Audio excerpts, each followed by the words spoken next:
Listen up. It's just in. All the gossip. The Rumor Report. Gossip. With Angela Yee. It's the Rumor Report. The Breakfast Club. Well, according to some inside sources, Kanye has reached out to Jay-Z and wants to bury the hatchet. You know, they've been having their issues ever since Kanye called out Jay-Z and Beyonce when he was ranting on stage and he was hospitalized. That was last year. Jay-Z, of course, had his own things to say on Kill Jay-Z. And now, according to sources, Kanye has reached out and they're going to have a face-to-face meeting and try to hash things out. Also work on getting their title situation straight as well. Kanye seems like one of those people that is pointless to do that with because he's always sorry. Like, he's that guy in the family that's always having outbursts and always saying wild, reckless stuff.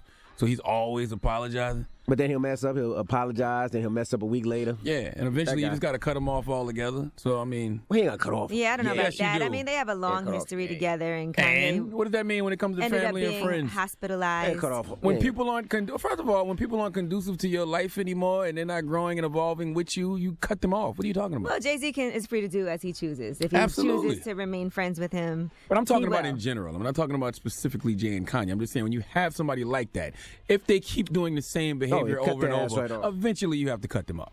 And that's what I'm saying. All right, now here's a movie that I plan to go see this week. It. And that movie made $117 million over the weekend.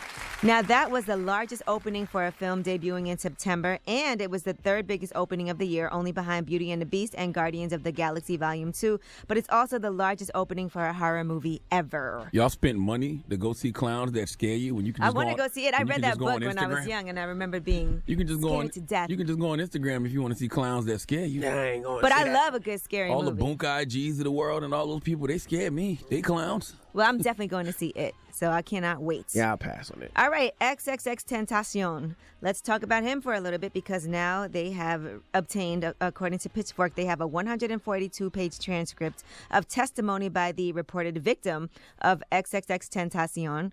And that woman, he has been charged with aggravated battery of a pregnant woman, domestic battery by strangulation, false imprisonment, and witness tampering. He could, if he gets convicted on all 4 counts, spend a substantial amount of time in prison. His trial is going to start next month. It's starting October 5th. Now, according to the reported victim, she met him online, went to a movie theater with him, and then attended one of his shows in May of 2016. Now, she ended up leaving her ex-boyfriend's place and started living with XXXTentacion. The first incident of domestic violence, according to her, occurred 2 weeks later. He slapped her and broke her iPhone 6S because she complimented a male friend on his new jewelry. He did later on repair the phone. Then he told her to choose between a barbecue pitchfork and a barbecue cleaner, and he was going to put one of them in her vagina. She chose the fork. He told her to undress, and he Why did she make a choice? I don't know what was going on. This is her testimony, and I don't know. But he started lightly dragging the tool against her inner thigh, and then she passed out. He did not end up penetrating her with that. Then he started acting violently with her very often, and he would threaten to kill her. And she said when we lived in Orlando, it was literally every single day. Now, she also says while they were in Orlando, she sang along with a verse to somebody else on one of his songs. And that's when he left her in the car outside the venue. They got into a fight, and then he took her in the bathroom and asked her, why was I singing his friend's part of the song? If I like him, why do I like him? Like, do I ever look at his Twitter?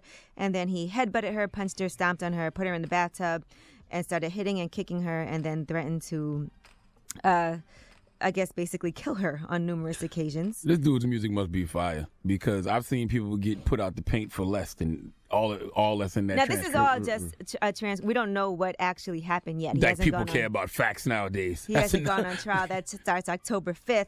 Now, he was arrested on a separate case, and that was for armed home invasion, robbery, and aggravated battery with a firearm.